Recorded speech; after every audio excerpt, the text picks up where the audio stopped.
Hey guys, assalamualaikum warahmatullahi wabarakatuh. How are you?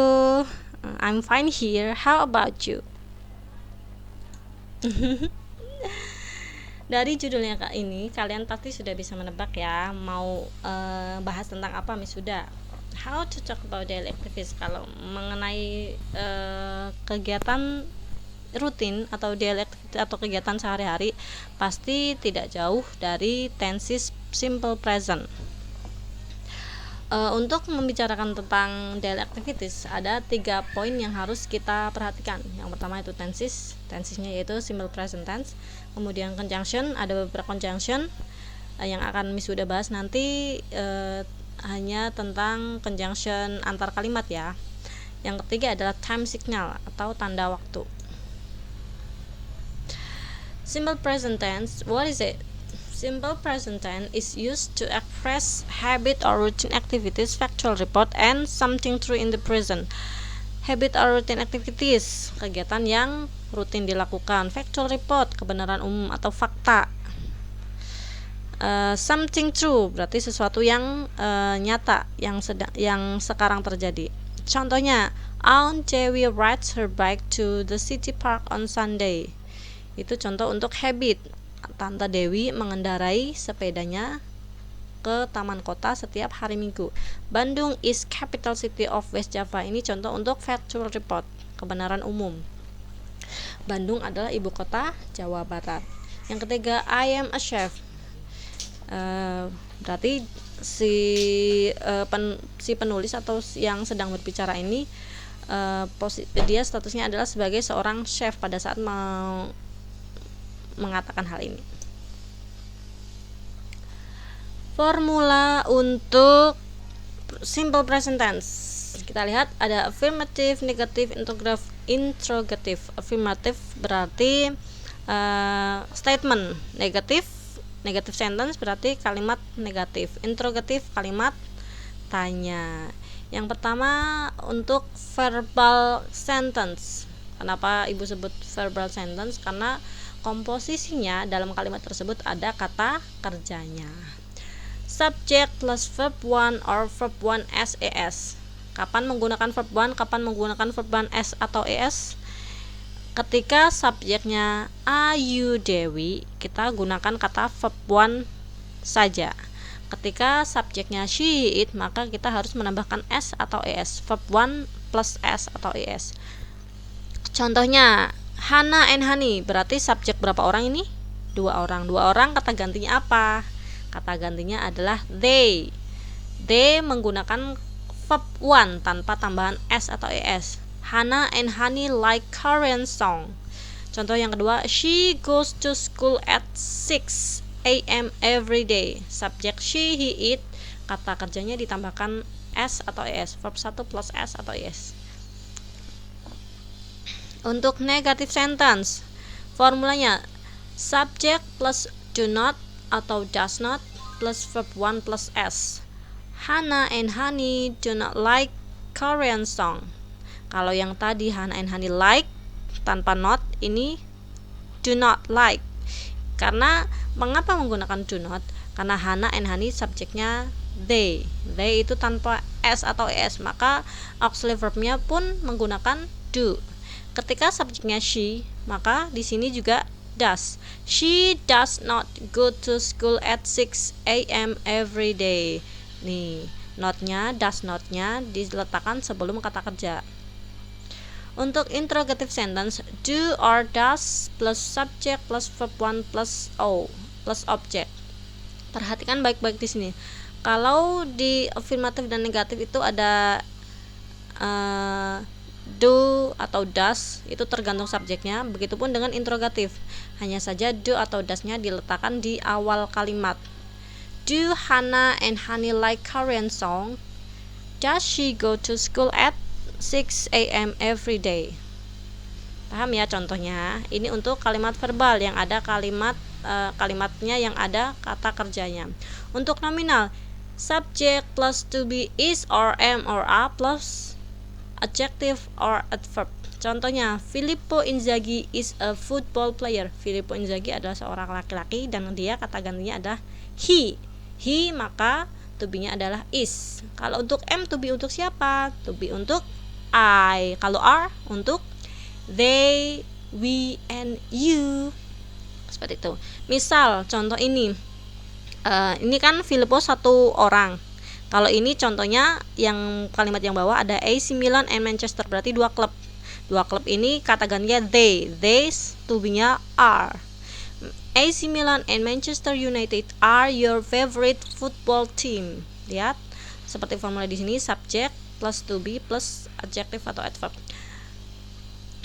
Contoh kalau untuk negatifnya tinggal ditambahkan not setelah to be. Filippo Inzaghi is not a football player. AC Milan and Manchester United are not your favorite team. Negatifnya, kalau tadi menggunakan auxiliary verb pada saat verbal sentence, kalau nominal sentence menggunakan to be. Auxiliary verb dipindah ke depan, to be pun dipindah ke depan. Is Filippo Inzaghi a football player? Jangan lupa menambahkan question mark di sini ya. Are AC Milan and Manchester United your favorite football team? Nih, to be-nya ada di depan. Ingat, dalam bahasa Inggris itu sudah ada rumus paten. Ketika membuat kalimat harus ada subjeknya, jangan sampai subjeknya tidak ada. Conjunction, kata hubung. Kata hubung di sini yang akan kita bahas adalah kata hubung antar kalimat. Conjunction is used to combine an event to another. Contoh di sini example-nya, I go to sleep after I brush my teeth. Joko Widodo is governor of Jakarta before he becomes a president. Conjunction yang diletakkan di sini adalah after. Untuk kalimat yang kedua adalah before. Contoh lainnya dari conjunction. After, setelah. Dian blows her hair after she washes it. Lihat, ini present tense dan ini pun present tense. Tanda-tandanya dari mana? Dari kata blow plus s, blows, and washes. Sam always eats breakfast before school. Always eats. Nih, kata kerja ditambah s. Untuk during, selama. During holidays, Cindy usually gets up at 8 a.m. During, selama. Nih, usually gets up. Since, sejak. Since I was kid, I was sleep with the lamps off. Until, sampai. My mother reads storybook for Susan until sleeping time. Then, kemudian, you usually brush your teeth then wash your face. Time signal. Ini beberapa contoh time signal yang bisa kalian hafalkan. Ketika kalian menemui sebuah kalimat dengan time signal di sini, maka itu pasti bentuk kalimat yang menggunakan tenses present. Tuh ada always, often, usually, sometimes, ever, seldom, dan lain-lain. Talking about daily activity. Ini contoh paragraf. Akan sudah bahas. Hello, I'm Arjuna. My job is a room attendant. I work in a hotel in Indramayu. I usually get up at 4 a.m. then have a quick wash. I always eat my breakfast before I go to work. I ride my motorcycle to reach hotel. It takes 40 minutes. Paragraf yang kedua.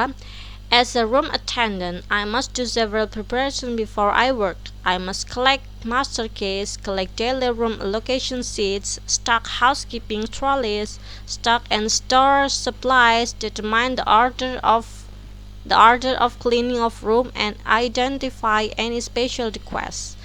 Done with my preparations, I am ready to do my duties. When I arrive at the guest room, I place trolley in door pad, knock the door in compliance with policy, then open the door. After I am inside the room, I start doing my chores.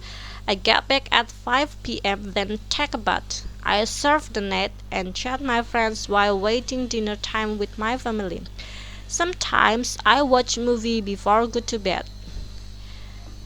Perhatikan kata yang ditebalkan dan di garis bawah ini adalah to be dan kata kerja.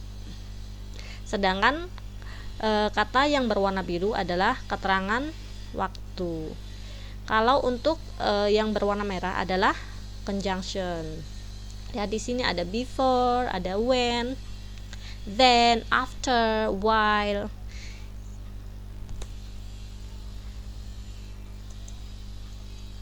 Contoh kedua, I go to school every day from Monday to Friday. I usually get up at 5 a.m. then tidy up my bed.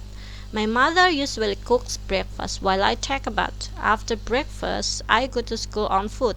I spend 20 minutes at school. Before going home, my friends and I usually visit school library together. My mother usually allows me to play with my brother after I finish my homework. We usually go to city park for jogging in the evening together. At night, I eat dinner then watch television. After that, I brush my teeth before go to bed. Seperti yang tadi, yang biru keterangan waktu, yang di garis tebal yang ditebalkan dan garis bawah adalah kata kerja dan to be. Untuk yang berwarna merah adalah conjunction-nya. Minute at home. Nah, untuk tugas kalian silahkan perhatikan perintahnya ya. Write a story about daily activities of people around you. You can interview your family members of your neighbors, then write her or his daily activities in a short story, minimum 80 words. Keep spirit, don't forget to send the answer to my WhatsApp. See you later. Assalamualaikum warahmatullahi wabarakatuh.